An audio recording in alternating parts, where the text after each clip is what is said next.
Should we get started? Okay. Hi, everybody. Welcome to our grant writing webinar. Many of you might remember me from a while ago with the evaluation workshop. Those of you in Cape Breton and Cumberland, and those of you in Halifax obviously know me from our group. So welcome. I'm glad to see you. This is Maggy Burns. She'll be leading our workshop today. And just before we get started, as usual, I just wanted to acknowledge that we're hosting this webinar on unceded Mi'kmaq territory. It's always important to remember this as we're talking about food and how Indigenous, or the Mi'kmaq, looked after the land here and made it, they took great care so that we could have an abundance of food and a healthy environment. So I always wanted to acknowledge that before we get started. If you have any tech problems or any questions at all throughout the webinar, you can just use the chat feature and send us a message. Let us know if the volume is okay. And actually, if you just want to ask a question using your voice, you can feel free to do that too. There will be opportunities for a bit of interaction later on. Yeah, so if we're okay for tech, and if there's any burning questions right now, I'll just hand it over to Maggy. She has an abundance of experience with reviewing grants and writing grants. She's the former managing director of EAC and has about over 20 years experience, I guess, with grant writing. So we're very happy to have her here, and I'll just hand it over to you. So thank you. Hi, folks. It's great to be here today, and it's nice that we have a small, intimate group so we can have a good amount of time for your questions and answers. This is a subject matter that's both simple and really deep, so definitely take the opportunity to ask the questions if you've got them. We have about 60 to maybe 85 minutes, so until about 4:30. We may not use that whole time. Do let me know if you have to leave at a particular time, or type it into the chat box, which I understand is in the bottom left of your Zoom screen, and that way I can plan accordingly. Assuming there are no technical problems, let's go right into it. Woo-hoo. So far, so good. First technical problem. Here we go, got it. Here's our agenda for today. I'm gonna ask you to do a quick check-in since it's a nice small group, gives us a chance to see who's here on the call, and also gives me a chance to hear from you. And if you have anything that you're particularly eager to learn, this is a good chance to say it. And I'll also ask you just to say what organization you're from. Once we've done that, we'll take a quick look at the typology of different grantors, and then the bulk of the webinar is around what I'm calling 5 fundamentals for grant writing. So we'll go into each of those 5, and then there'll be a chance for Q&A at the end, and I've developed a resource section at the end that I'll show you. Looks like we might have a question. Okay, we'll end at 4. Perfect, good to know, thanks. I love it, feedback already. So if we can make this work either, again, by voice or by text, who are you, where are you, what's your project, and if you have some thoughts about what you hope to learn, please let me know. How many people are there, We've got about team? 5 here. 5 people? Oh, there's a couple more down. Oh, a few more? A few more. So we'll just ask you to be really brief, because I don't want to take up too much time with this part.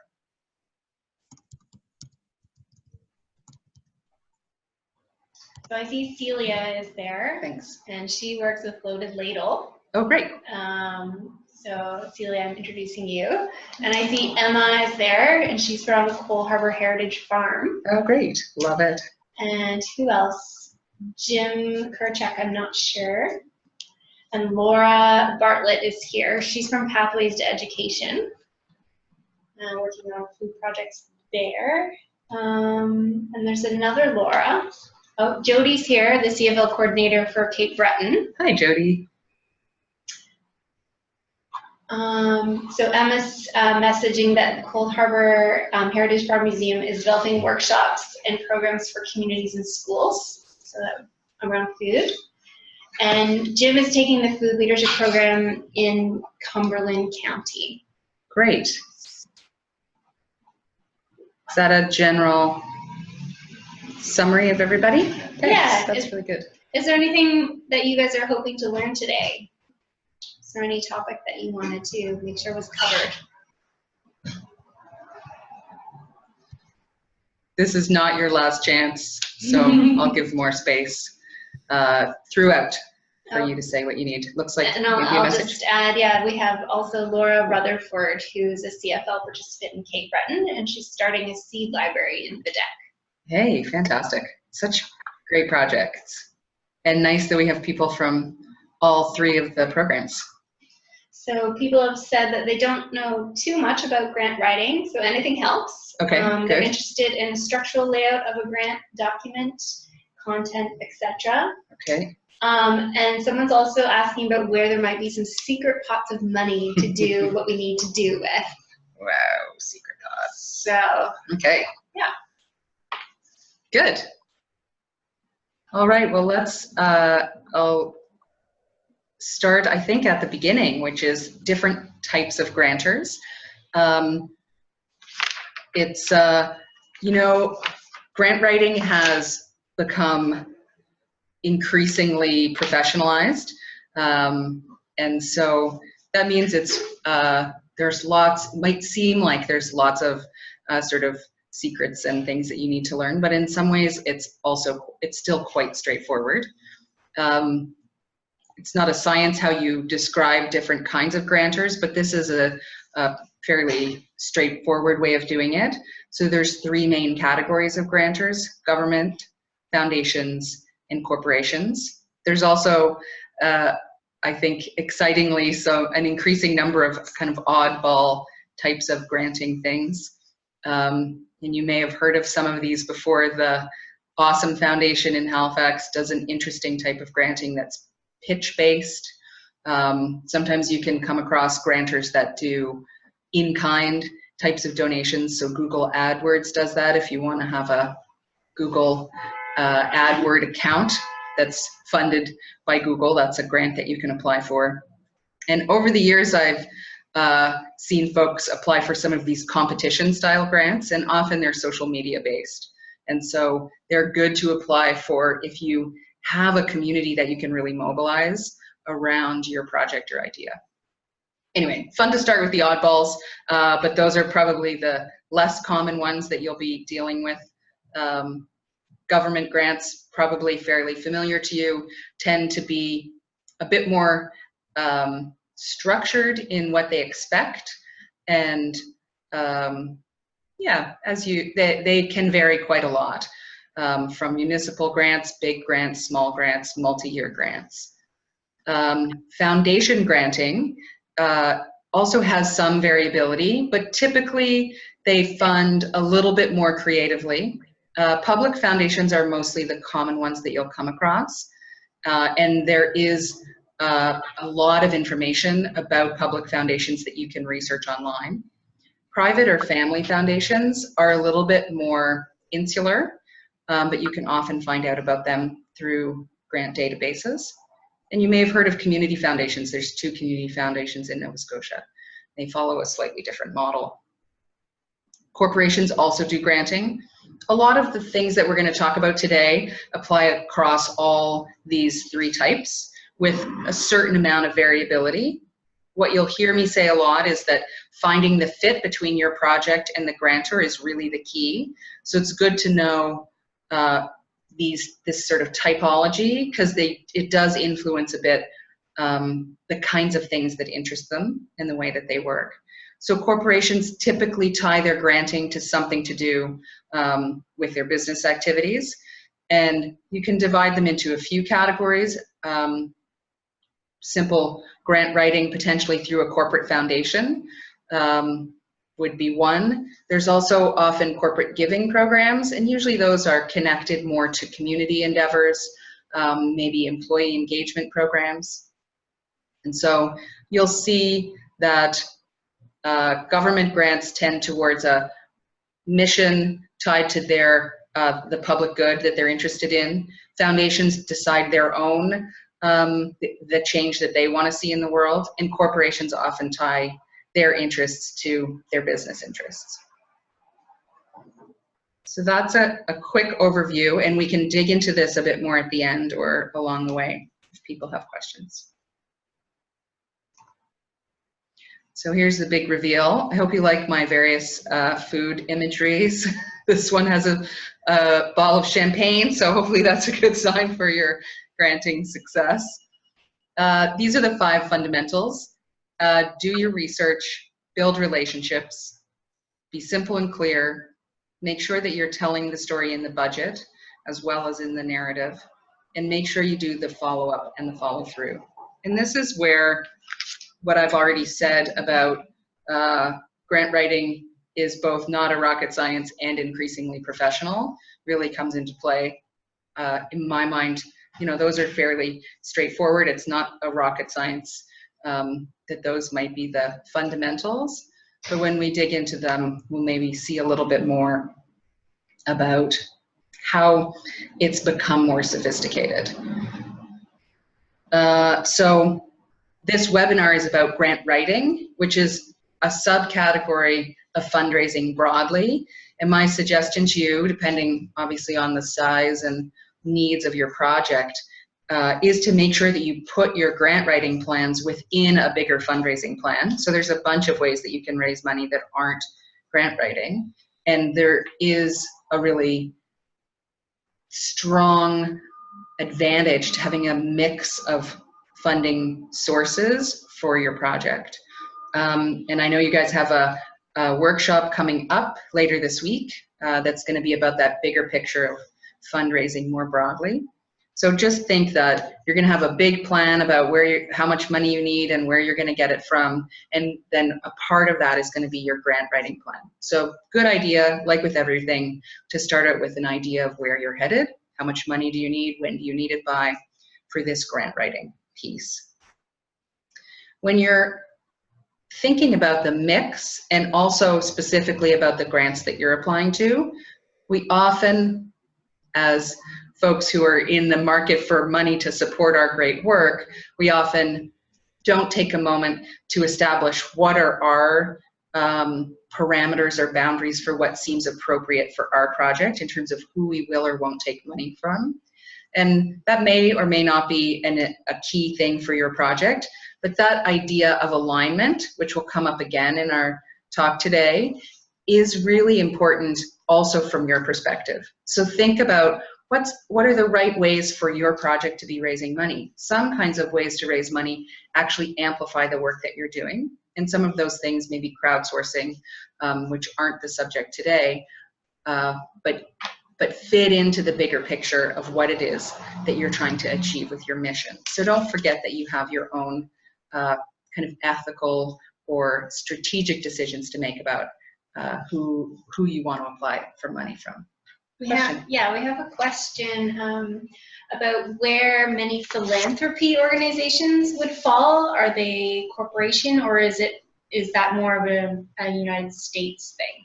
It's being asked. So where? Yeah, I'm not sure that I understand the question. So is there more written? Yeah. Do you want to clarify what you mean by philanthropy organizations? Do you want to clarify the question there?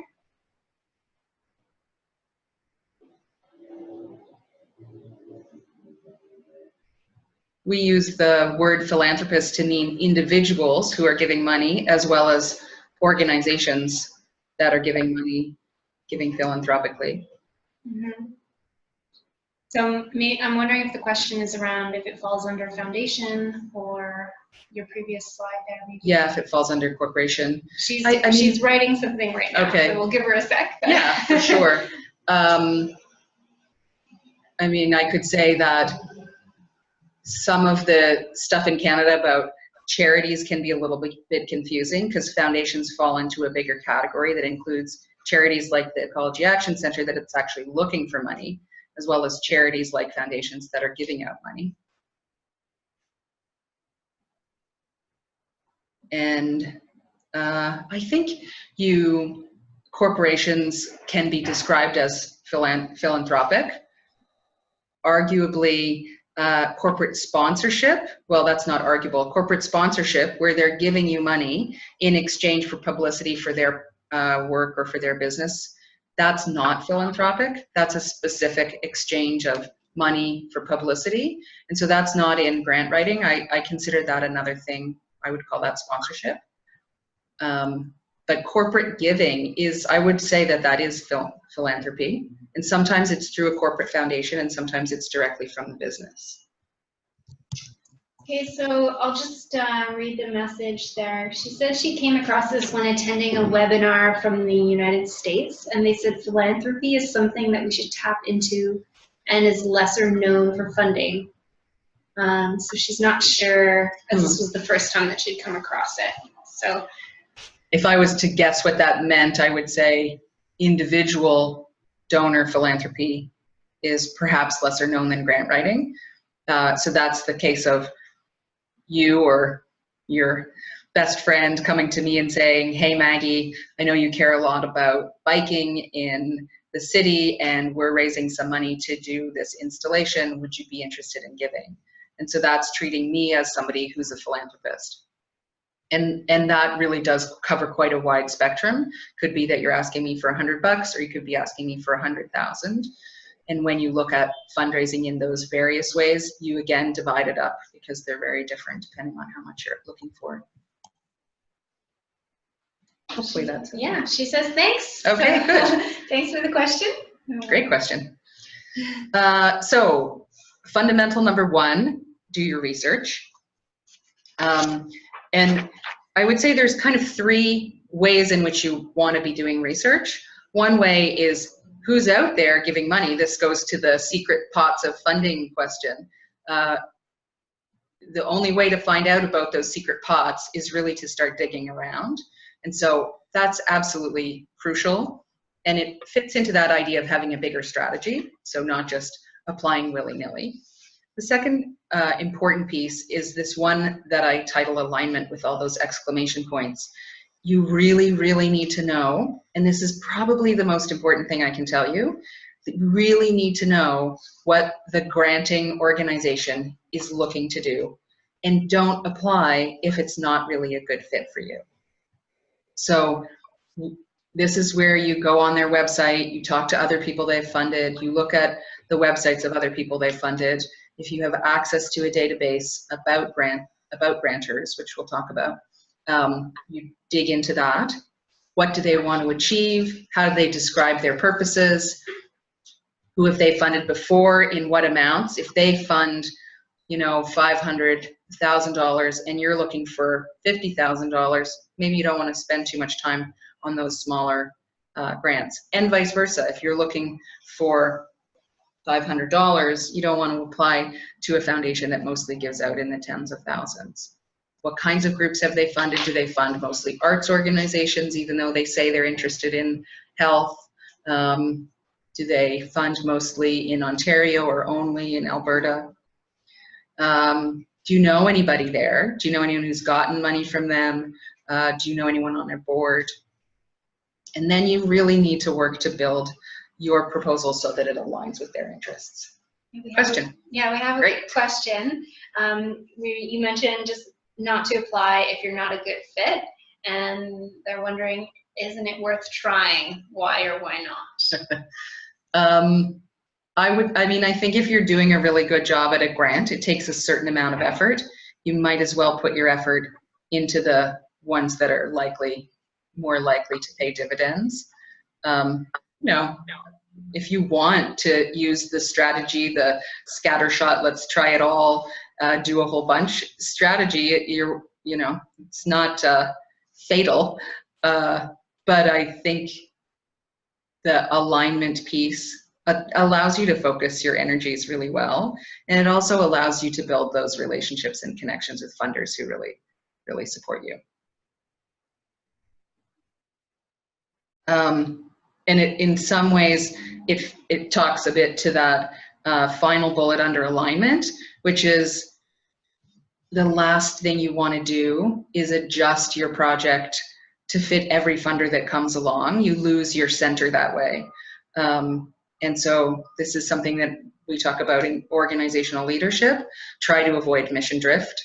You could say that in a sense around grant writing as well. Let's make sure that you don't set up a situation, which I have seen, where you're getting bits of money for different aspects of your work, but not enough money to support each of those individually, and you're trying to cobble something together, and it really builds an unstable edifice.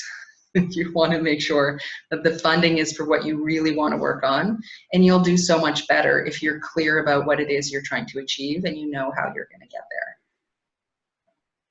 there. I've been a grantor a few times, and I've read a fair bit about what makes grants successful, and definitely one thing that granting organizations are not super flexible about is the details and requirements of the proposal. So just make sure that you figure that stuff out. Just today, I had 2 chats. One of them was I'm on a board, and the executive director wrote me and was like, Maggie, proposals due really soon. Can you just sign this form? Turns out they needed a form signed by a board member. We are always, I think, across the board doing proposals at the last minute, but if you leave out some crucial piece like that, it's often not a very forgiving process. So check out the details well in advance so you know, do I need letters of support? Does my board member have to sign off on this? Do they allow or require photographs, graphs, previous year's annual reports? All of these things are fairly common and great to know in advance as you begin on the road of doing the writing. Some tips, and these are around how to find out some of that really important information that I was talking about under alignment. Some of these are referenced in the resources that I provide. There's a government granting database that you can look and see what government grants are being are on the table. There's a listing of community foundations. There's 2 in Nova Scotia, but if you happen to be traveling and working in other places in Canada, you can look at that listing of community foundations. I personally have experience with Imagine Canada's Grant Connect database. These are paid for databases, and you go into them and you type in Max Bell Foundation, and it tells you everything that they can find out and a lot of what you would want to know about that foundation, including what they've granted to whom over the past number of years. And that, in my opinion, is the most, it tells, you can search according to, will they fund this or that, but then you can also look at what they funded, and that's extremely valuable. You can potentially get discounts on those through TechSoup, which you may have heard about. If not, you can take a look, you can look that up. It's a way of getting discounts on technology for charities. And so that's the kind of high-end version. It's only sort of in the last 5 years that I've started using a database, and I wouldn't go back. It's so helpful, but it is a fairly big financial commitment. So you can potentially make friends with someone who has a database. The EAC has a database, so that might be something you could leverage. And you can also just leverage your networks. Before I had a database, I would obviously Google, I would go around and look at other similar programs and who their funders were, and then look those funders up on the web. And I would also have a network of people that I would talk to about what funding is available, and also talk to the funders that I already have. I had one story of someone recommending a funder to me that wasn't appropriate for the EAC, but I happened to be on a board, and I thought, oh, that's going to be really good for this organization. So I made that recommendation, and that's been a multi-year funder, like for about 10 years for that organization. So that's a real win from knowing the right people who are connected to what's going on. This is a big time fundraising fundamental across the board in fundraising to build relationships. And I think what we often hesitate to do is get in touch with the grantors early on in our process of applying for money from them. Now, it's not always possible to do that. Some places consider it to be challenging if they're being really, really scrupulous about fairness. But many places do that, do let you call them And it's so helpful to be able to do that. And so I have a few tips if you're going to make a call. Don't just pick up the phone with no thinking and planning in advance. Surprise. I've already talked about planning. I'm still talking about planning. So be prepared, have some good, clear questions. Contact them in whatever way they prefer. Maybe some of them invite you to write an email to a certain address, or maybe they have a person that you can call. Make sure the right person is making that phone call, the person that knows the most or is the most influential, depending on what type of group it is that you are and what type of group you're contacting. And make sure you take the time to explain what you're doing. Go in with a clear enough idea that you can explain what you're working on, but also go in with a spirit of inquiry, because the point of you calling is to find out if they think it's a good match. So try not to let them get away with the kind of nod and smile, because that is a simple way to answer, oh, is this a good fit? But actually dig into, why do they like that idea? Is it similar to other things they funded? Try to get a little bit more of a sense of what they're interested in and why they might be interested in that. Ideally, your funder is, you're part of a long-term relationship with your funders. And maybe that first call and they say, I don't think so, maybe not that. Maybe that's just the first of a long 10-year relationship. Probably about 10 or 13 years ago, the EAC applied for a grant, and I was peripherally involved. And then later on, when I went to Toronto, we got invited. So one of the granting processes that you'll encounter might be send a letter of intent, which is a short form of what you've got planned. And then if you're lucky and they like it, they invite you to do a full proposal. We got a letter of intent approved, and then we thought, oh, this is great. Usually when they invite you to do the full proposal, you have a really good chance. However, they rejected us, and I decided, well, let's go and talk to them. I happened to be in Toronto, so I went and talked to that funder to find out, why did they not like the proposal after they'd invited us to submit it. Got to know them a little bit better, took a colleague, but I really kind of clicked with that foundation. So every time I was in Toronto, I popped in to see them, and we applied to them again, and I think we applied to them a third time, and it was on that third time that we finally got the right fit. And it was because I learned that they were going down a direction that I thought, oh, that's going to be a really good match with this program at the EAC. And we managed to find that piece of work that we wanted to do together.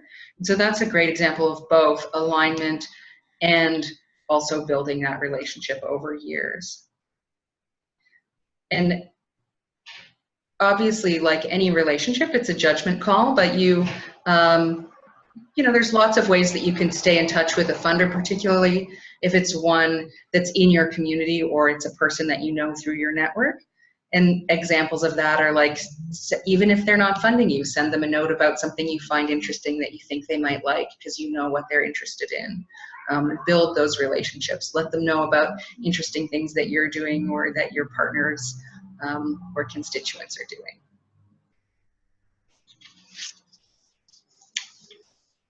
Someone asked about, what do you typically expect? What's the layout of a typical proposal? I don't know if there is a simple answer to that. They vary quite a lot, but there are some common things that they ask you to do, and the most common one, of course, is to describe what you're going to do and what impact it's going to have.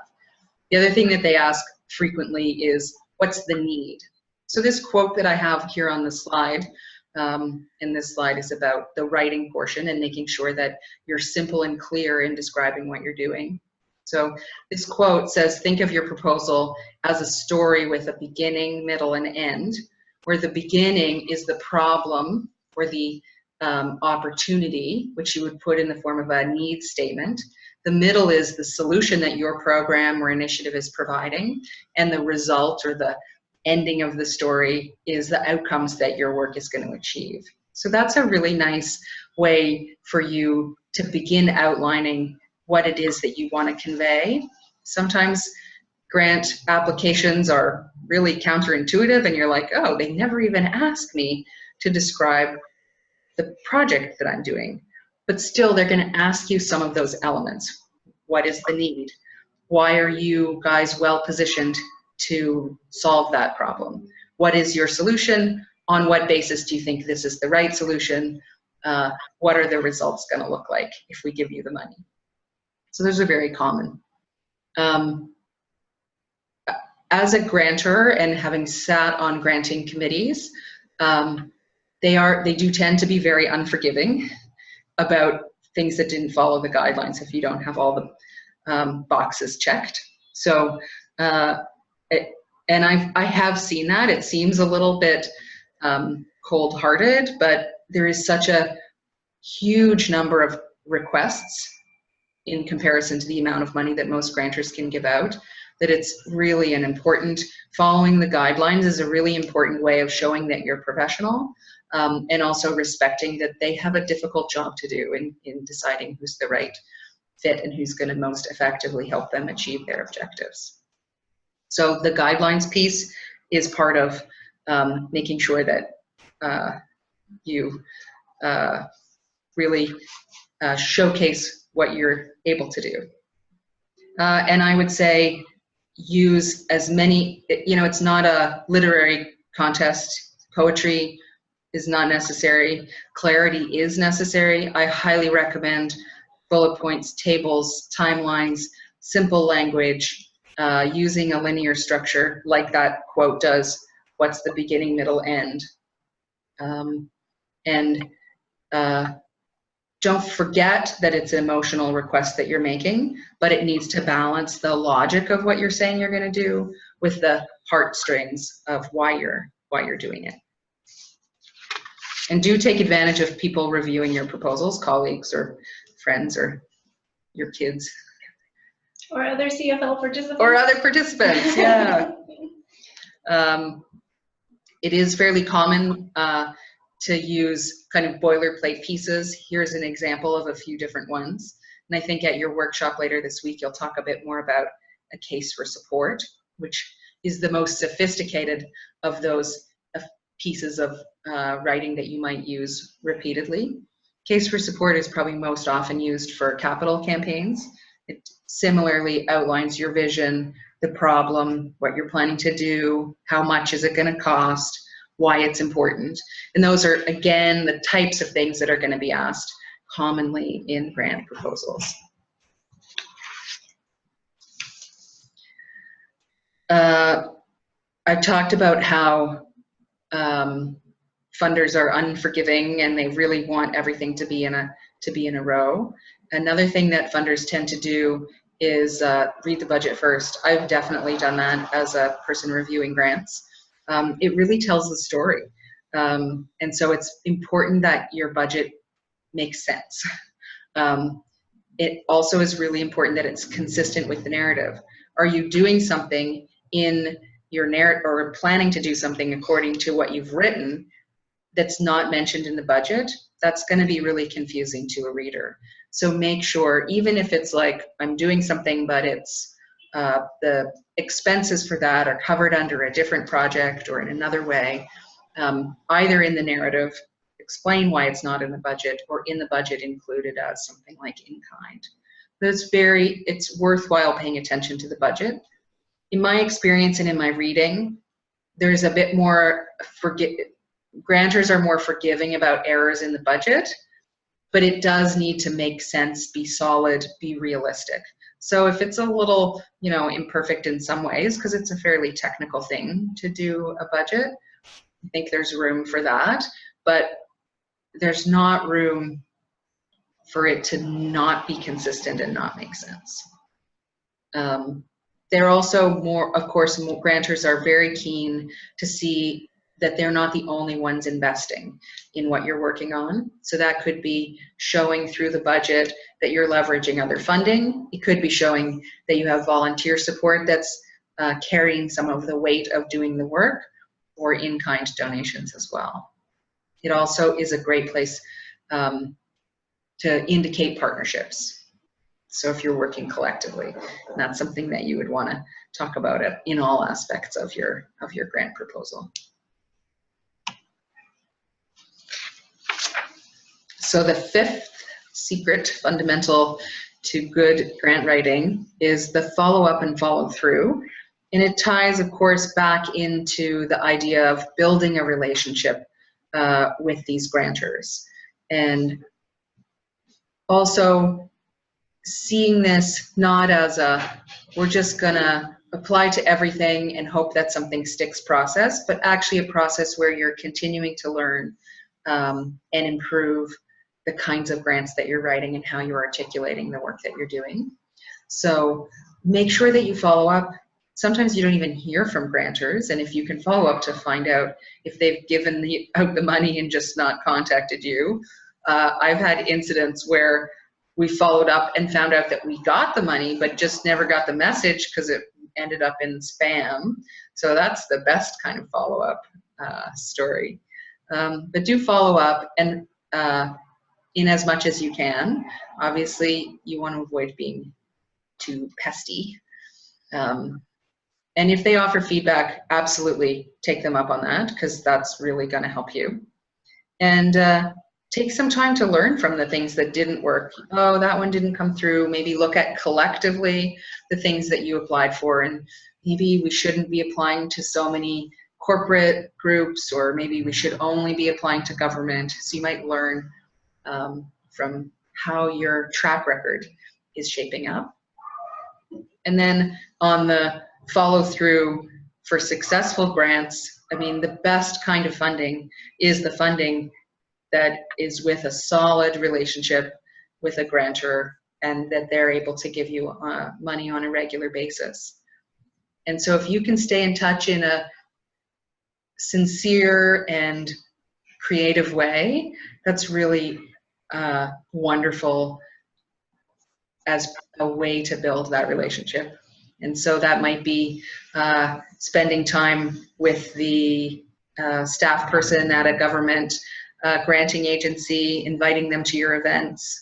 It might be, if it's a far-flung funder, sending them the press release or photos from an event, so that they feel connected to the outcome of the work that they're supporting. I mean, grantors are humans too, and they do that work because they really want to see the impact. So if you can share some of that with them, that really deepens and solidifies the relationship.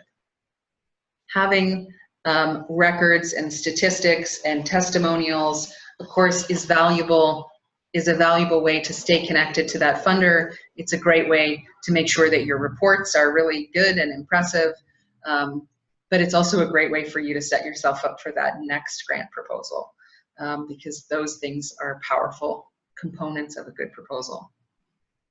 And if you have the capacity to do some evaluation, it's also a huge plus for your next grant proposal. So if you have some workshop attendance reports that you can summarize in your proposal, or if you have, like I said, testimonials or some other good follow-up, it's a really nice way to stay connected with your grantors, but also to show them that the contribution they're making is really making a difference.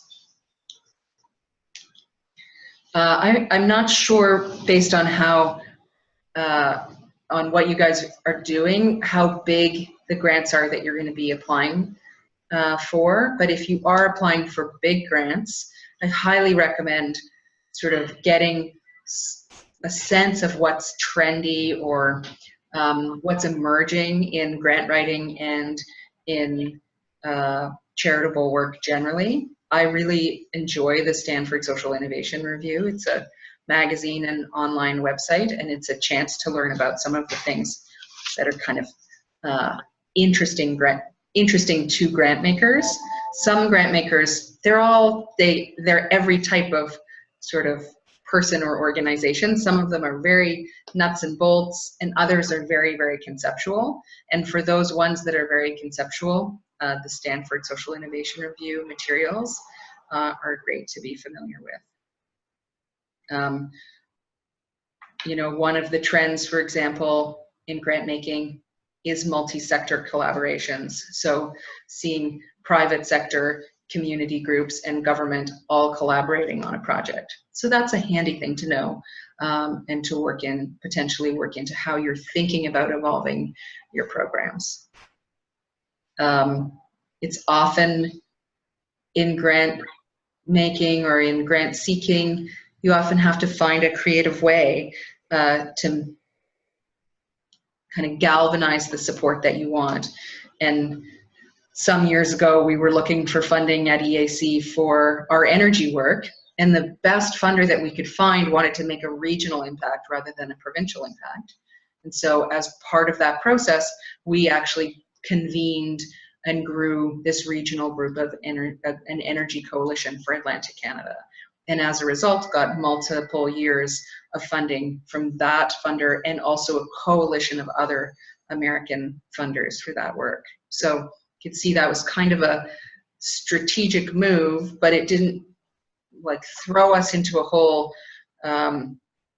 new way of working. It allowed us to kind of enhance or grow the work that we had intended to do in a way that worked with those funders. So that's kind of a subtle process of figuring out how your work and the needs of the funders fit well together. Wanted to make sure we had time for Q&A. You guys have been great at asking your questions along the way, but I'm happy to take more at this point. And then once we're done that, I'll just give you a quick run through the resources so you know what's there.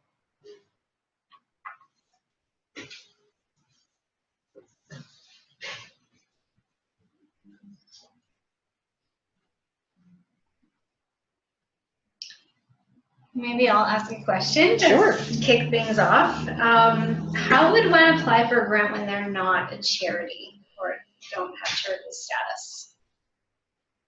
Right, and that is part of the process of looking at what are the grantor's requirements. And often if you're not a charity, that's a tricky one.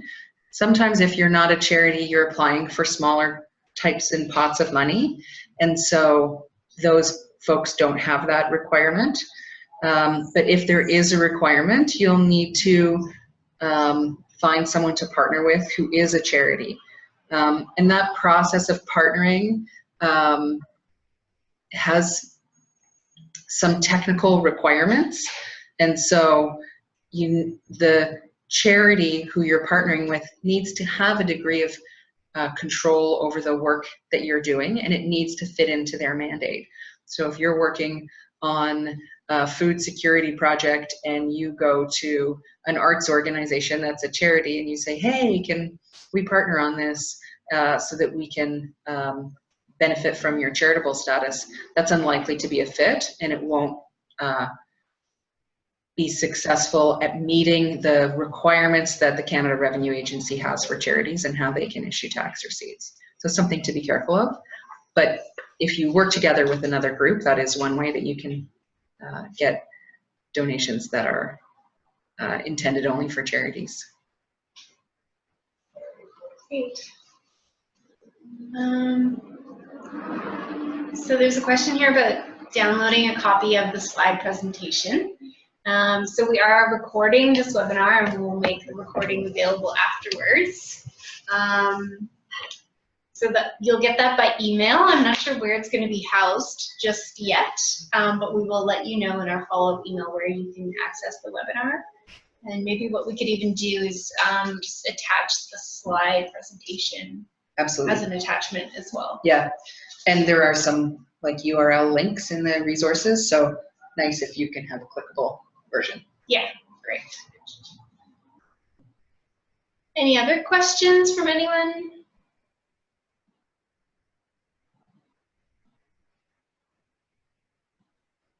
How do we do? Any feedback? This is a first for us here, so we'd be happy to hear your feedback or any other questions. So Riel has said, thank you, this is great. Happy to hear it. Okay, well, questions can still happen. I'll just do this quick resources thing. Kind of scary, all these long links. Here are this A category around research is some places where you can dig into what foundations are interested in. And if you happen to go to Toronto for summer vacation or have family in Ottawa, you can actually access that database that I've used and think is really good at their libraries for free. So that's kind of awesome. If you know anyone at the Halifax Library, you could try to get them to get a subscription. These next ones are around telling your story and making your case. One of them is a TED Talk, and the other two are tips, lists of tips, mostly around the case for support. There's a link to the Stanford Social Innovation Review website. I used some articles in preparing for this, and there's a lot of repetition between what I said and what those articles say. But if you find that you learn well from reading, or you want to share something like that with colleagues to kind of get them on the right page, a couple of those are really good. And there's many places that you can look for more information. Here's a few that if you want to start on their websites, you could spend a good afternoon reading blogs and checking out what they're up to. That's it. I hope you have great success with your grant writing. And if you have any questions, we definitely have a few more minutes before folks have to go.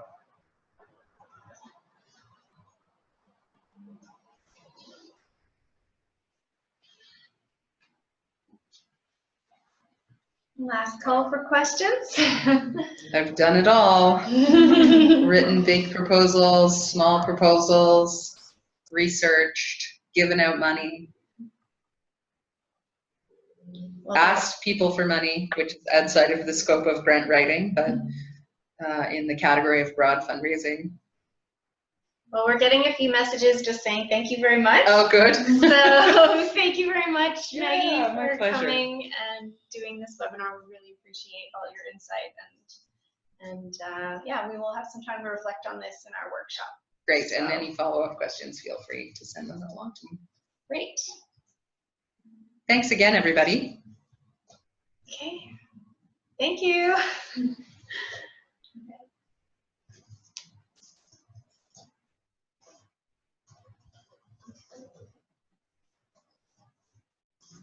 Okay.